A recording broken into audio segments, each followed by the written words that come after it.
నమస్తే. శ్రీ గురుభ్యో నమః. శ్రీమాత్రే నమః. జూన్ మాసం మొదటి పక్షం 2026లో మొదటి పక్షం ఫలితాలు ఎలా ఉన్నాయంటే, ఆ ఫలితాలు చెప్పుకునే ముందు అంటే గోచార ఫలితాలు చెప్పుకునే ముందు తప్పనిసరిగా మనం చెప్పుకోవాల్సింది గ్రహస్థితి. గ్రహాలను బట్టే, గ్రహాల యొక్క దృష్టిని బట్టి, స్థితిని బట్టి, యుతిని బట్టి మనం ఈ ఫలితాలు చెప్పుకుంటూ ఉంటాం. కాబట్టి మరి జూన్ మాసంలో మొదటి పక్షానికి గ్రహ స్థితి ఎలా ఉంది అని కనుక మనం చూస్తే, మనం ముఖ్యంగా మేషరాశిలో కుజుడు ఉంటాడు, అలాగే మిథునంలో రవి ఉంటాడు, తర్వాత బుధుడు శుక్రుడు మిథునంలో ఉంటాడు, గురువు వచ్చి కర్కాటకంలో, ఇక శని మీనరాశిలో, రాహువు వచ్చి కుంభంలో, కేతువు వచ్చి మనకి సింహరాశిలో ఉంటాడు. ఇది మనకు కనిపించేటువంటి గ్రహస్థితి. ఇలా గ్రహస్థితి ఉన్నప్పుడు ఒక్కొక్క రాశి వారికి మరి ఈ మొదటి పక్షంలో ఎలా ఉందో చూద్దాం. ముందుగా జూన్ మాసానికి మరి గోచార రీత్యా ఈ జూన్ మాసం ఫలితాలు ఎలా ఉన్నాయో చూద్దాం. జూన్ మాసంలో మనకు తెలుసు గ్రహాల యొక్క మార్పు ఇవన్నీ తెలుసు. మరి వీటి వల్ల మనం ఏ రకమైనటువంటి అనుకూల అననుకూల అంటే వాటి యొక్క స్థితి దృష్టి వీటన్నింటిని బట్టి ఉంటుంది అన్నది తెలుసు. కాబట్టి ఇప్పుడు ముఖ్యంగా మనకు మేషరాశి వారికి చూస్తే 4వ స్థానం అంటే అర్ధాష్టమ స్థానంలో గురువు యొక్క సంచారం జరుగుతుంది. అర్ధాష్టమ స్థానంలో గురువు యొక్క సంచారం జరుగుతుంది అంటే మనకు అర్థమయ్యేది ఏంటంటే, గురువు ఇవ్వవలసినటువంటి శుభ ఫలితాలు మేషరాశి వారికి అందవు. మరి అందనప్పుడు ఎలా, ఎక్కడెక్కడ ఏమేం కష్టం వస్తాయి అంటే, 4వ స్థానం అంటే మనకు తెలిసినటువంటిదే. 4వ స్థానం మనకి వాహనాల స్థానం, సుఖాన్నిచ్చే స్థానం, గృహస్థానం, ఇవన్నీ మనకు ఒక రకమైన కుటుంబ స్థానంలో కుటుంబ పరంగా మనం ఉండవలసినటువంటి బంధాలు అనుబంధాలు ఇవన్నీ కూడా ఉంటాయి. కాబట్టి ఈ 4వ స్థానం అంతగా అనుకూలించదు. అలాగే మనము చేయవలసినటువంటి ప్రయాణాలు ఏవైనా ఉన్నా కూడా అంత శుభకరంగా ఉండవు అని చెప్పొచ్చు. అంటే ఇక్కడ ఏమవుతుంది, మనకు తెలియకుండానే కొద్దిగా మనలో క్రమశిక్షణ లోపిస్తుంది, అనుకోకుండానే మనం మాట్లాడేటువంటి మాట తీరులో మార్పు వస్తుంది. ఈ గురువు అంటేనే కాస్త పెద్ద తరహా మర్యాదగా ఉండవలసినటువంటి వాళ్ళు గురువు అనుకూలించినటువంటి స్థితిలో ఉంది. కాబట్టి మనము కొద్దిగా మాట్లాడేటప్పుడు కేర్లెస్గా మాట్లాడడం, పెద్దవాళ్ళు అనేటువంటి మర్యాద లేకపోవడం ఇలాంటివన్నీ ఉంటాయి. దీంతో ఏమవుతుంది, మిత్రులు శత్రువులు అవుతారు. మిత్రులు శత్రువులు అయినప్పుడు మనం అనుకున్నటువంటి కార్యాలు అనుకున్నట్టుగా జరగవు. అలాగే ఇంట్లో కూడా ఒక సుఖప్రదమైనటువంటి జీవనం అయితే ఉంటుంది అని చెప్పలేము, సామాన్యంగా అతి సామాన్యంగా ఉంటుంది అని చెప్పొచ్చు.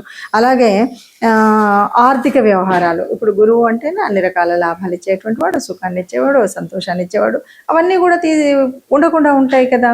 అంటే దీంతో మనకేమవుతుంది, ఆర్థిక పరంగా మనం ఏవేవో చేయాలని ఆశలు పడతాం, ఏవేవో చేయాలనుకుంటాం. కానీ ఇప్పుడున్నటువంటి ఈ మాసం అంతా కూడా ఆర్థిక వ్యవస్థ సమృద్ధిగా ఉంది అనేది చెప్పలేము.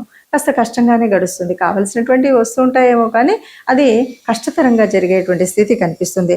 కాబట్టి తప్పనిసరిగా ఈ ఆర్థిక వ్యవహారాల్లో మనం జాగ్రత్త తీసుకోవాలి. అంటే ఈ మాసం అంతా కూడా ముందే ఏది పడితే అది కొనేయడమో ఇలాంటివి ఏవి చేయకుండా కాస్త ఈ నెలంతా కూడా మన ఆర్థిక స్థితి బాగుండేలాగా మనం ఒక ప్లానింగ్ అయితే చేసుకోవాలి. అలాంటి ప్లానింగ్ వచ్చినప్పుడు ఈ కష్టం ఏది రాకుండా ఉంటుంది. సరే, ఆదాయము వ్యయము ఈ రెండింటి మీద కూడా ఖర్చులు మనకు ఆదాయం మీద ఎక్కువ అంటే వచ్చేది తక్కువ పెట్టేది ఎక్కువగా ఉంటుంది. కాబట్టి కాస్త జాగ్రత్తగా ఉండాలి. మనం ఇంకొక ముఖ్యమైన విషయం ఆలోచించాల్సింది ఏంటంటే, ఎక్కడ ఎవరి చేత గౌరవ భంగం కలగకుండా చూసుకోవాలి. గౌరవం, ఎందుకంటే గబుకున్న నోరు జారి మనం ఏదో మాట్లాడితే వాళ్ళేదో మాట్లాడి దానివల్ల మనం ఇబ్బందుల పాలయ్యేటువంటి స్థితి ఉండకుండా ఉండాలి అని మనం చెప్పుకోవచ్చు. ఇప్పుడు మనం పక్ష ఫలితాలు అయితే చూసాం కదా. పక్ష ఫలితాలు చూసినప్పుడు మనకేమనిపిస్తుంది అంటే, సరే ఎప్పుడు ఏ మాసంలో అయినా కొంచెమే కదా తేడా ఉంది అంటే, మనకి ఇక్కడ ఒకటి గుర్తుపెట్టుకోవాలి.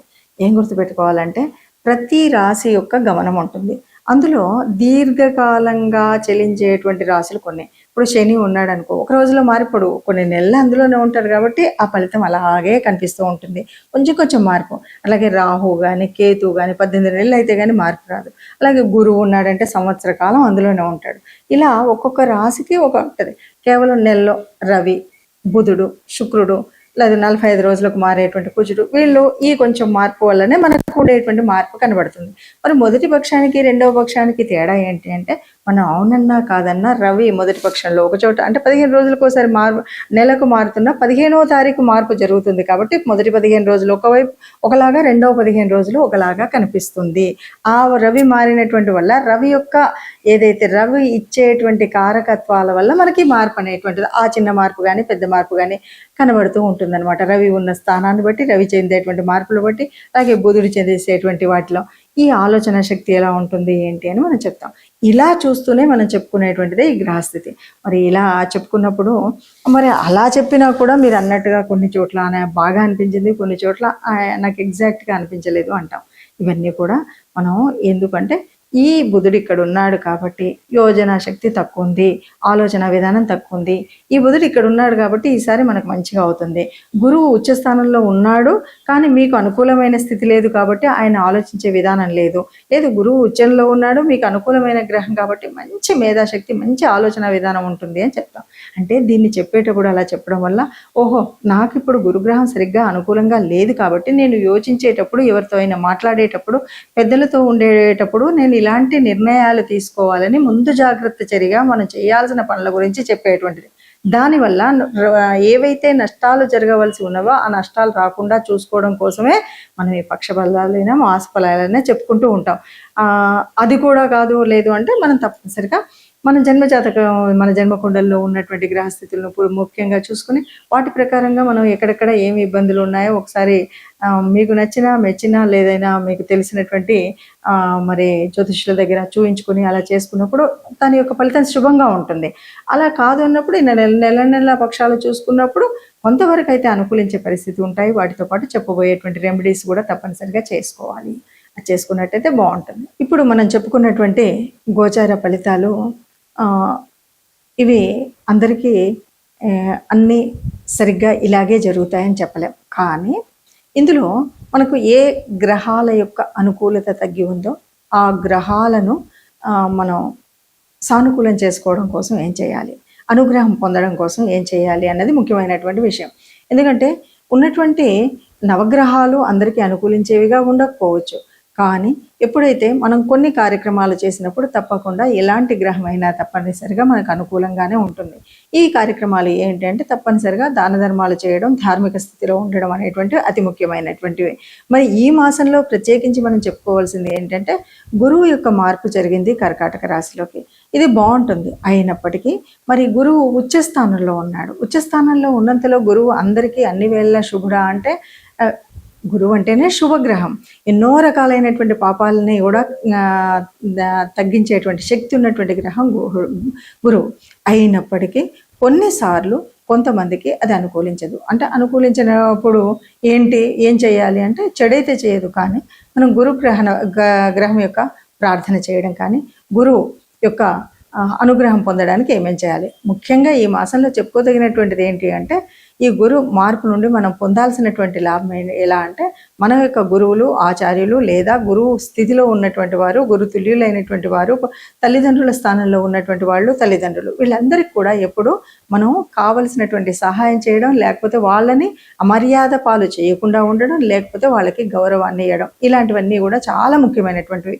వీటితో పాటు మనకు వీలైనప్పుడు సమయం దొరికినప్పుడైనా సరే లేదా సమయాన్ని కల్పించుకుని అయినా సరే గురు దేవాలయాలు అంటే మనం రాఘవేంద్ర స్వామి కానీ లేకపోతే దక్షిణామూర్తి స్తోత్రం కానీ అంటే గురు సంబంధితమైనటువంటి స్తోత్రాలని చదువుకోవడం, అలాంటి దేవాలయాలకి వెళ్ళడం, గురుతుల్యుల్ని మనం వాళ్ళకి ఒక మర్యాద మనన ఇవ్వడం, ఇలాంటివి కనుక చేసినట్టయితే ఏ ఇబ్బంది రాకుండా ఉంటుంది.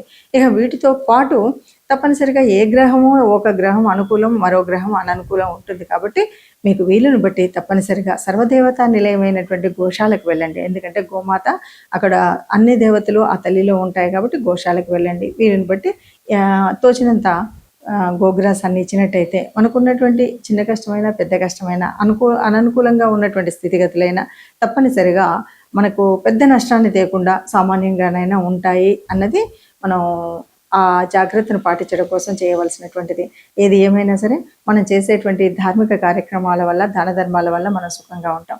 కాబట్టి దీన్ని దృష్టిలో పెట్టుకొని మనం అటువైపు దాన ధర్మాలు లేక ధార్మిక స్థితిలో ఉండడం అనేది చేస్తూనే ముందుకు వెళ్తూ